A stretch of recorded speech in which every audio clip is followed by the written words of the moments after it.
আমরা হালেলুয়া আমি পড়ছি 2 কোরিন্থীয় 6:1 থেকে। আর তাহার সঙ্গে কার্য করিতে করিতে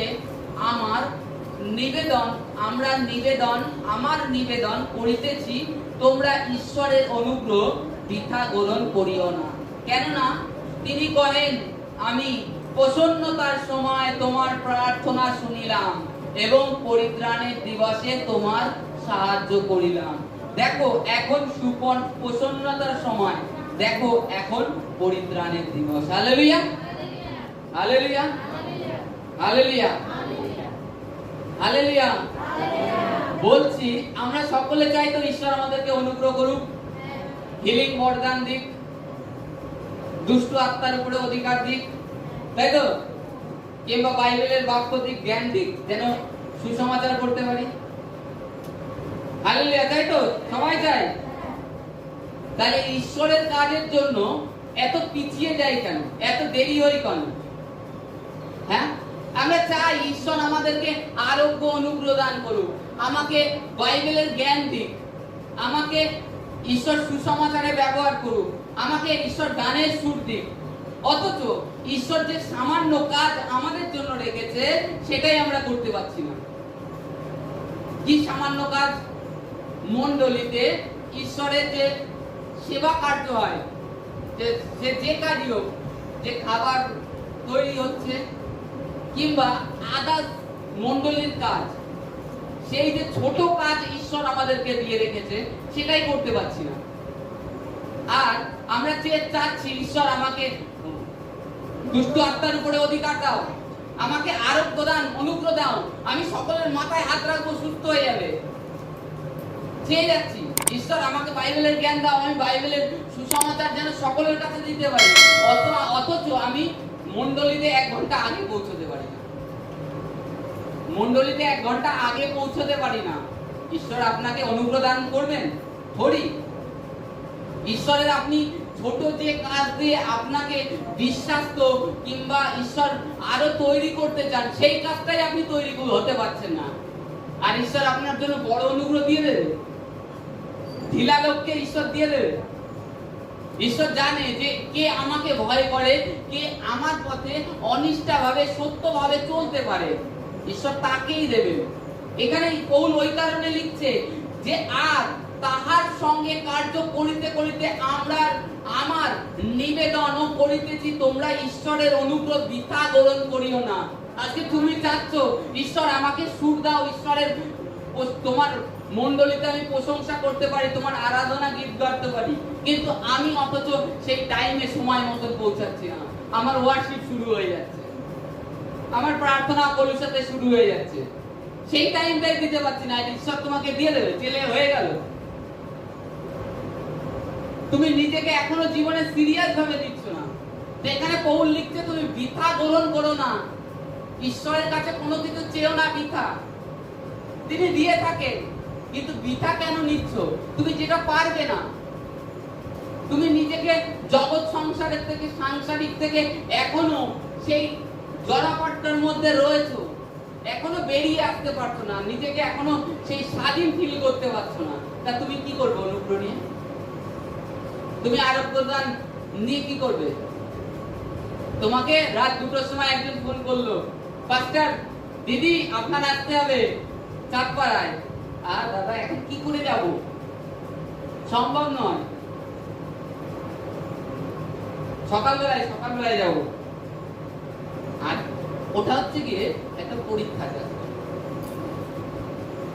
আপনি যদি বলেন হ্যাঁ আসি, তখন ঈশ্বর দেখবেন তারাই তাদের মুখের থেকে বলবে আমরা গাড়ি পাঠাচ্ছি আপনার জন্য, আপনাকে নিয়ে আসার জন্য। জাস্ট একটা পরীক্ষা। যখনই বলবেন এই রাত্রিবেলায় কি করে যাব, তখন দেখবেন থাক তাহলে সকালবেলায় যাবো ওখানে, আপনি নিজে বলে দিলেন, তখন তারাও থেমে গেল। এখানে পৌল লিখছে যে তোমরা বৃথা ঈশ্বরের অনুগ্রহ গ্রহণ করো না, তোমরা যাতে সেই কাজটা করতে পারো সেইটাই গ্রহণ করো, সেই জন্যই জাস্ট না করো।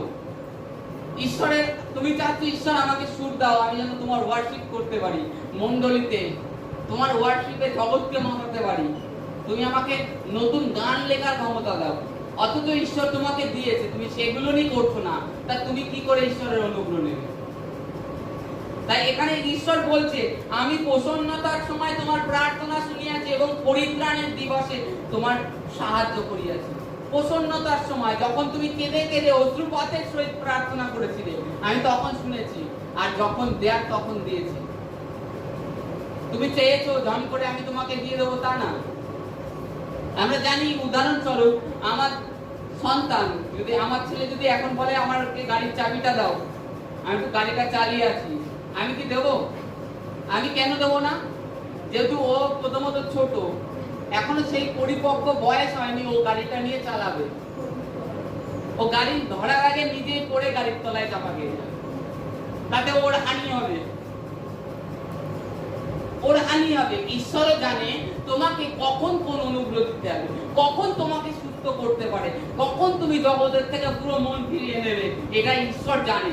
আর কখন তোমাকে কোন অনুগ্রহ দিতে হবে, কোন বাক্য দিতে হবে, তোমাকে সুসমাচার দেওয়ার আছে দিয়ে দেবে, বাইবেলের জ্ঞান ঈশ্বর দিয়ে দেবে।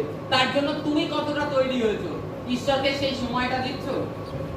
প্রার্থনায় আসছো তো আসছো, তোমরা সেই টাইমটাও মেনটেন করতে পারছো না, টাইমটা মেনটেন করতে পারছো না, যে সঠিক টাইমটা, একটা টাইম দেওয়া হয়েছে মণ্ডলীর থেকে।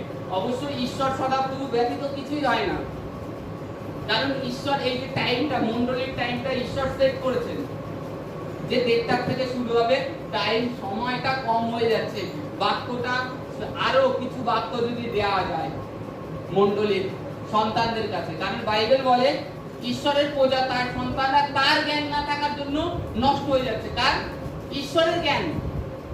আমাদের মধ্যে জাগতিক অনেক জ্ঞান আছে, কাউকে ঠকাতে হবে ফার্স্ট, কাউকে গালাগালি দিতে হবে ফার্স্ট, এটা জাগতিক জ্ঞান।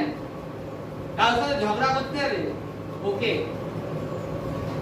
কেনাকাটার বিষয় তো আর কিছু বলতেই হবে না, সবকিছু আছে, কিন্তু ঈশ্বরীয় জ্ঞানটা আলাদা, সম্পূর্ণ আলাদা। সেটা একমাত্র ঈশ্বর সদাপ্রভুর থেকেই আসে। কখন দেবে ঈশ্বর তোমাকে? যখন তুমি নিজেকে নম্র দিন করবে, আর নিজেকে ঈশ্বর সদাপ্রভুর আজ্ঞাকারী করে তুলবে। ঈশ্বর সদাপ্রভুর আজ্ঞাকারী, ঈশ্বর সদাপ্রভুর আজ্ঞাকারী কিভাবে হবে? এবার বলতে পারো, ঈশ্বর সদাপ্রভু আমার কি আজ্ঞা দিয়েছে? বাইবেলে আজ্ঞা দিয়েছেন, কিংবা তার দাসদের মাধ্যমে বারবারকে চেতনা দিচ্ছে। আমরা যদি দেখি বাইবেলে লাজারের ঘটনাটায়, লাজার আর ধনবান ছিলেন। ধনবান কি বলছিলেন? আব্রাহাম পিতা, আপনি আমার ভাইদের কাছে এই লাজারকে পাঠিয়ে দিন। তখন কি বলছে? আব্রাহাম উত্তর দিল, যে ভাববাদীর গ্রন্থ আছে আর ভাববাদীরা আছে, তাদের যদি পাঠাচ্ছি, তাদের কথায় যদি বিশ্বাস না করে, আর এই মৃত লাজারকে পাঠালে তাও বিশ্বাস করবে না। অতএব এখানে ঈশ্বর এটাই বুঝাতে চাচ্ছে যে পৃথিবীতে যে ঈশ্বরের দাসগণ আছে, তার ভাববাদীরা আছে, পবিত্র শাস্ত্র, ঈশ্বরের বাক্য, বাইবেল দেওয়া হয়েছে, তাতে যদি বিশ্বাস না করো, তবে মৃতগণের মধ্যে থেকে কেউ উঠে আসলে সে বিশ্বাস করবে না। হালেলুয়া। তো এখানে আমাদেরকে এটাই বলছে ঈশ্বর, তোমরা বৃথা অনুগ্রহ গ্রহণ করো না, ঈশ্বরের কাছে বৃথা চেও না। ঈশ্বর আমাকে এটা দাও, আমাকে জ্ঞান দাও, আমাকে বাইবেলের জ্ঞান দাও, আমাকে হিলিং বরদান দাও, আমি যেন অন্য ভাষায় কথা বলতে পারি, অন্য ভাষার অর্থ করতে পারি। সেই সমস্ত যে সমস্ত অনুগ্রহের বিষয় বাইবেলে লেখা রয়েছে, বৃথা চেও না। তুমি যেটা পারো সেটা করো। আর দ্বিতীয়ত, ঈশ্বর সদাপ্রভুর আগে আজ্ঞাকারী হও। মণ্ডলীতে যে ছোট ছোট কাজগুলো ঈশ্বর রেখেছে, সেটা আগে পূর্ণ করো। তারপরে দেখবে ঈশ্বরের কাছে তোমার যেতে হবে না, ঈশ্বর জানে তোমার কোনটা প্রয়োজন আছে, ঈশ্বর সেটা দিয়ে দেবে অলরেডি। হালেলুয়া। তাই এই কারণে বলছে, আমি প্রসন্নতার সময় তোমার প্রার্থনা শুনিয়াছি এবং পরিত্রাণের দিবসে তোমার সাহায্য করিয়াছি। কি? পরিত্রাণের দিবসে ঈশ্বর আমাদেরকে সাহায্য করেছে সঠিক সময়। আর দেখো, এখন সুপ্রসন্নতার সময়, দেখো এখন পরিত্রাণের দিবস। হালেলুয়া।